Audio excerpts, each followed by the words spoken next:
চাঁপাইনবাবগঞ্জ সদর উপজেলায় মঙ্গলবার কোটা বিরোধী আন্দোলন থেকে পুলিশের ওপর হামলার অভিযোগে থানায় মামলা দায়ের করা হয়েছে।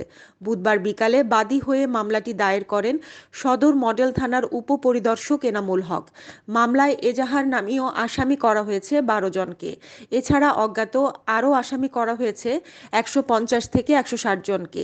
এদিকে মঙ্গলবার রাতে অভিযান চালিয়ে দুজনকে আটক করেছে পুলিশ। আজ রাতে মামলার বিষয়টি নিশ্চিত করেছেন সদর মডেল থানার ভারপ্রাপ্ত কর্মকর্তা মেহেদী হাসান।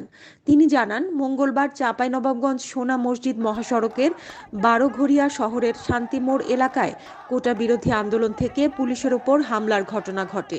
এছাড়া পুলিশের কাজে বাধা দেয় তারা। এসব অভিযোগে মামলাটি দায়ের করা হয়েছে।